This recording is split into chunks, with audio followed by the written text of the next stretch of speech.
All right, let's pick back up on Chapter 5. So in the next 2 pages of Chapter 5, it'll cover the development of the town.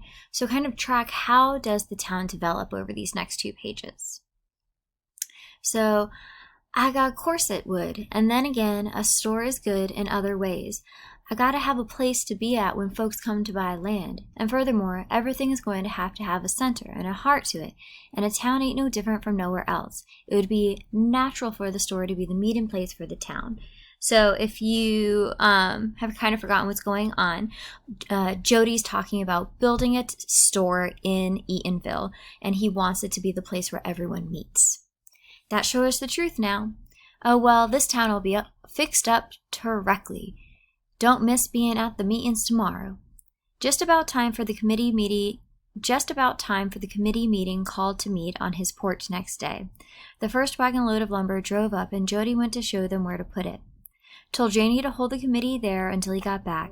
He didn't want to miss them, but he meant to count every foot of that lumber before it touched the ground. He could have saved his breath, and Janie could have kept right on with what she was doing. In the first place, everybody was late in coming.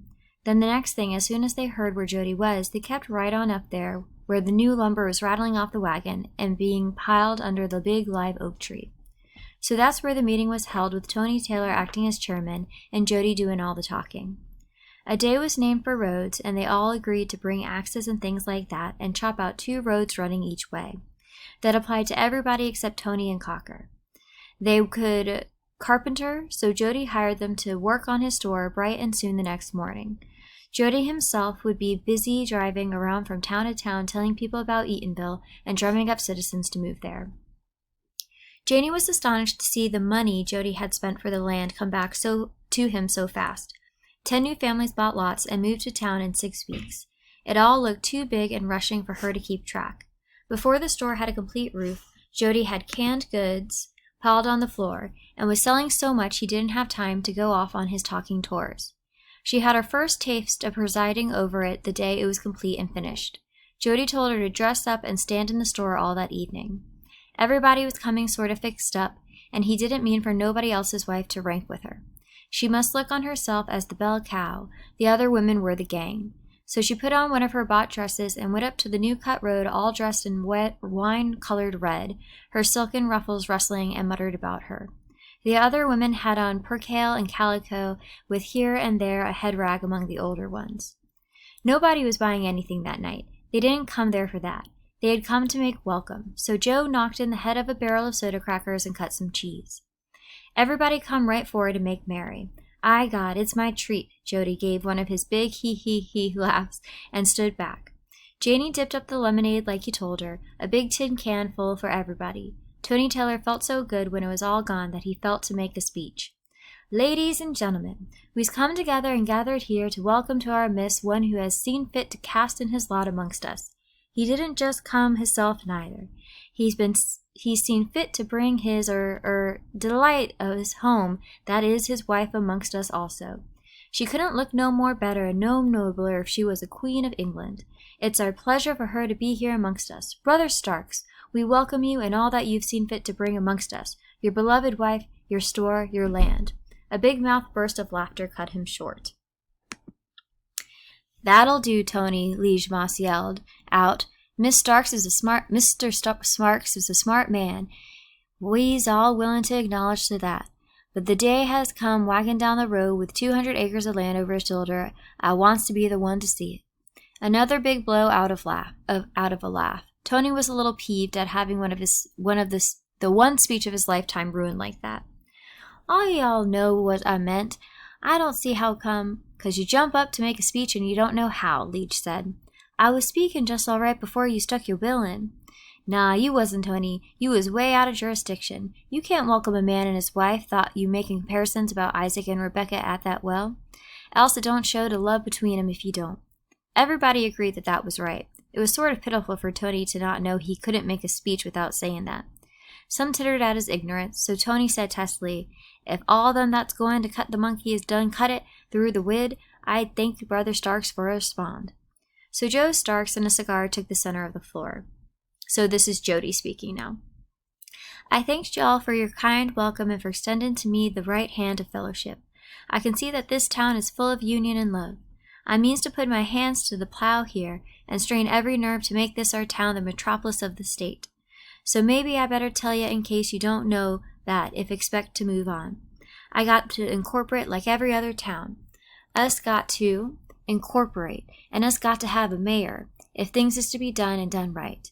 I welcome you all on behalf of me and my wife to this store and to other things here to come. Amen.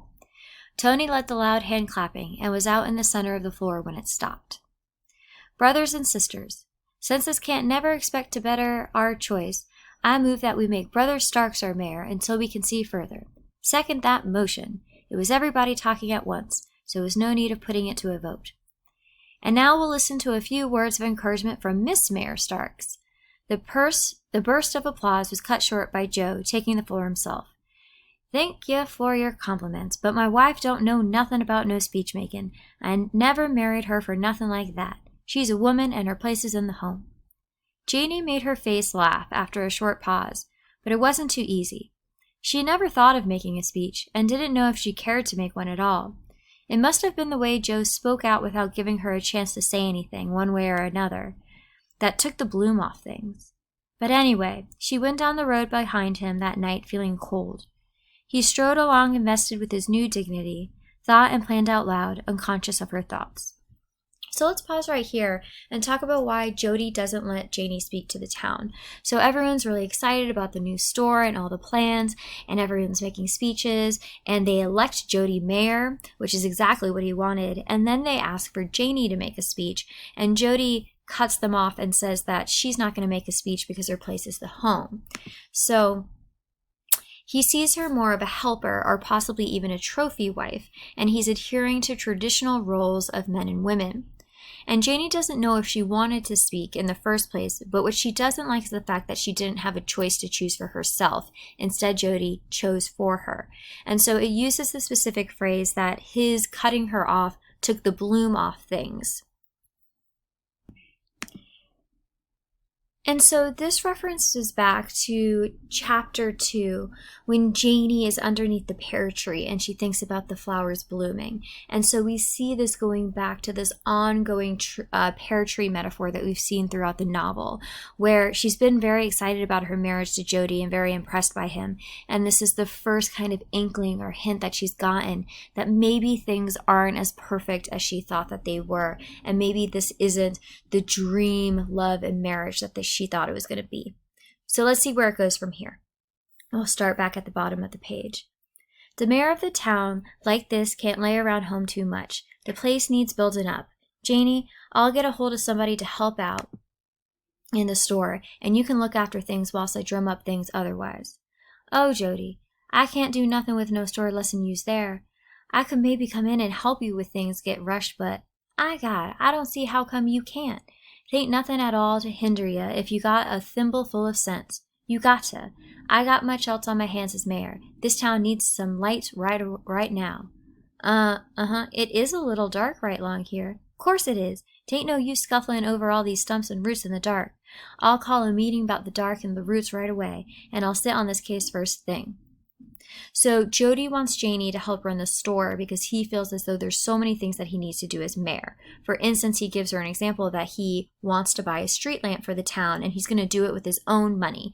And so you'll see in a minute that he's going to buy it with his own money, and then they're going to have a huge celebration. So let's see how it goes. The very next day, with money out of his own pocket, he sent off to Sears, Roebuck and Company for the street lamp and told the town to meet the following Thursday night to vote on it.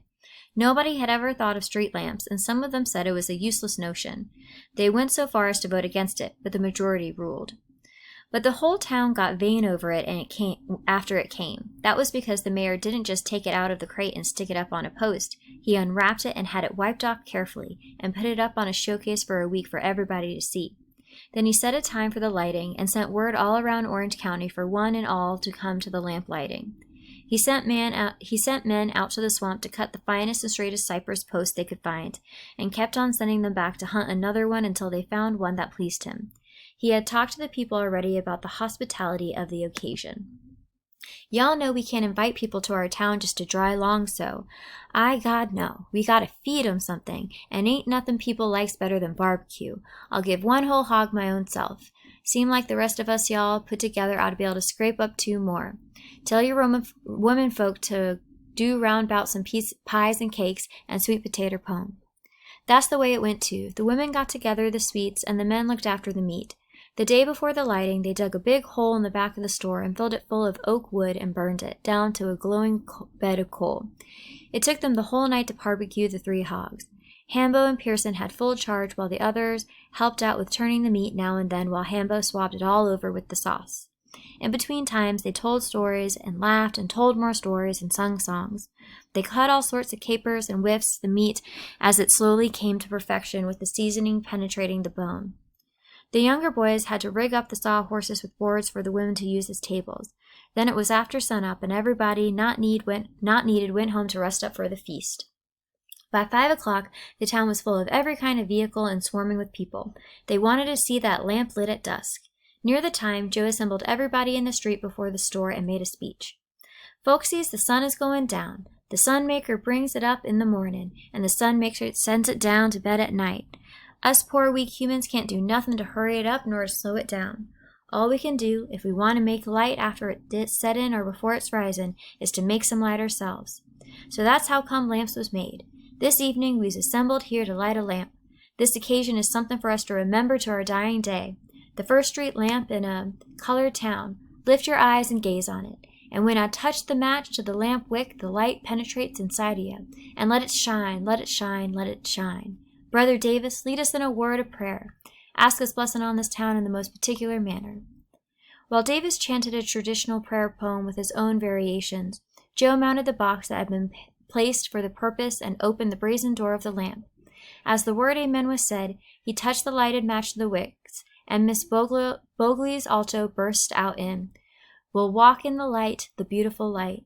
Come where the dewdrops of mercy shine bright. Shine all around us by day and by night. Jesus, the light of the world." They, all of them, all the people took it up and sung it over and over until it was wrung dry, and no further innovations of tones and tempos were conceivable. Then they hushed and ate barbecue. When it was all over that night, in bed, Jody asked Janie, "Well, honey, how you like being Mrs. Mayor?" "It's all right, I reckon, but don't you think it keeps us in a kind of strain?" "Strain? Do you mean cooking and waiting on folks?"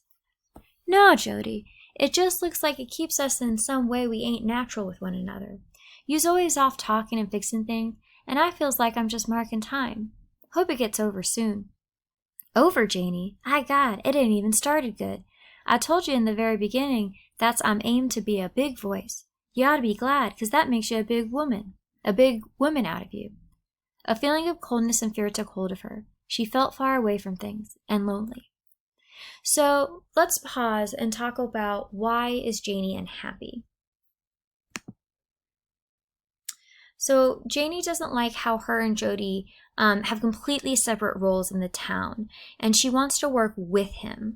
So essentially he's become mayor and he's making these decisions and he's throwing these celebrations and he's doing a really good job.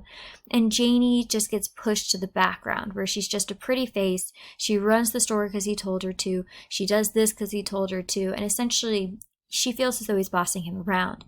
And she doesn't want to be bossed around. She wants to be his equal and work with him.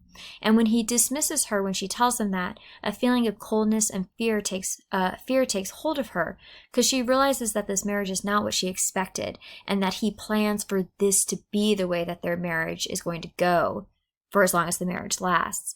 And so in this moment, Janie realizes what she's been suspecting for a little while, that this marriage is not going to be kind of this fantastical romance that she imagined, and that there's going to be things in it that makes her unhappy. So we're going to stop here, and we have one more video for chapter 5 to finish it up. All right, I'll see you in the next video.